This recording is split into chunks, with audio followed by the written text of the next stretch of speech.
In a small town lived two childhood friends, Ethan and Daniel. They had been inseparable since childhood. They shared toys, fought battles in the dusty streets, studied under the same lamp, and even dreamed of building their futures together. Everyone in the town said, "These two are like brothers. One's shadow never leaves the other."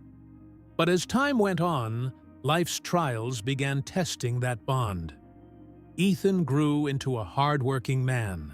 He took a job at a factory, lifting heavy boxes and working long hours for little pay. The work left his hands rough, his back sore, but he did it without complaint.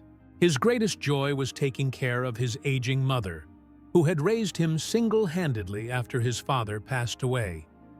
Daniel, on the other hand, found work in a clothing shop. It wasn't easy either, but it was less physically demanding. Daniel was clever with money. He saved whenever he could, buying better clothes, upgrading his home, and slowly earning respect in society. Though their lives looked different, their friendship remained. Or at least, Ethan thought it did. One cold winter evening, Ethan walked through the biting wind to Daniel's home.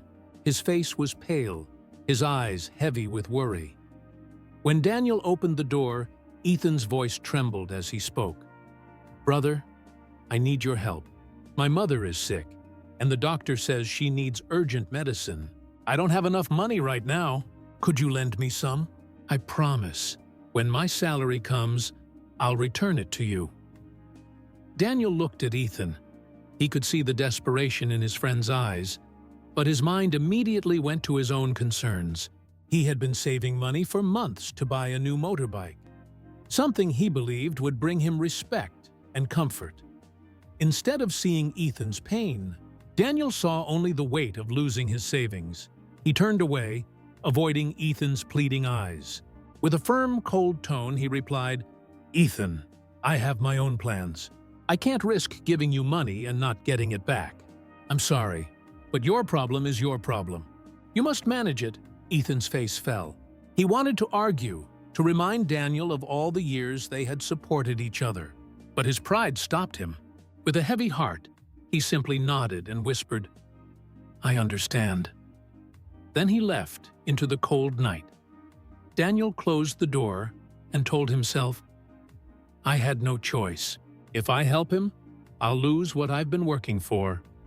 He sat with his savings box, reassuring himself that he had done the right thing. But deep inside, a small voice whispered, "You chose money over your brother." 3 days later, Daniel heard the news. Ethan's mother had passed away. She could not get the medicine in time. Daniel rushed to the funeral, his heart racing. When he saw Ethan, his chest tightened. His friend's face was swollen from crying, his body trembling with grief. Yet, when their eyes met, Ethan did not scream, did not accuse. He simply gave a faint, broken smile. A smile that said more than words ever could. That smile pierced Daniel's heart like a blade. From that day forward, Daniel's life changed. He still bought the motorbike he had saved for, but every time he rode it, he saw Ethan's face in his mind. The sound of the engine reminded him of the medicine he refused to buy. When he dressed in his fine clothes, he felt no pride, only shame. The money he guarded so carefully had cost a life. Daniel would lie awake at night, staring at the ceiling, whispering, "He only asked for a little help. Just once, and I refused. I could have saved her, but I chose my comfort over his pain. And now, no matter what I do, I can never change it." His regret became heavier than any debt, any burden. Years passed. Ethan forgave, but the distance between them grew. The bond they once had could never be the same. Daniel lived with the shadow of his choice. He realized too late that money, status, and pride are fleeting, but compassion and kindness live forever. In life, someone near us will always cry out for help, sometimes with words, sometimes in silence. When we refuse, thinking it's not our responsibility, we don't just lose them, we lose a part of ourselves.